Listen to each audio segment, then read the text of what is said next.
तेंदुलकर के रिकॉर्ड्स बाबर आजम नहीं कोहली तोड़ सकते हैं, शोएब अख्तर ने पेशगोई कर दी।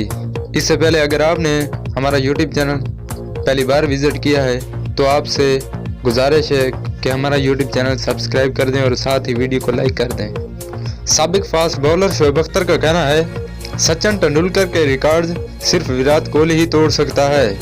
कोहली की जगह आने के लिए बाबर आजम को सख्त मेहनत की ज़रूरत है। शोएब अख्तर ने कहा है कि मुझे नहीं लगता कि बाबर आजम सचिन तेंदुलकर के रिकॉर्ड तोड़ सकते हैं। शोएब अख्तर ने कहा है कि विराट कोहली रिटायरमेंट से कबल 100 सेंचुरियां मुकम्मल कर लेंगे। वनडे इंटरनेशनल में विराट कोहली ने 2008 से अब तक 259 मैचों में 43 सेंचुरियां और 64 निस्फ सेंचुरियां मुकम्मल की हैं, जबकि कप्तान बाबर आजम 2015 से अब तक 83 मैचों में 14 सेंचुरियां और 17 निस्फ सेंचुरियां मुकम्मल कर पाए हैं। कप्तान बाबर आजम को सख्त मेहनत की ज़रूरत है जिससे वो विराट कोहली का मुकाबला कर पाएं।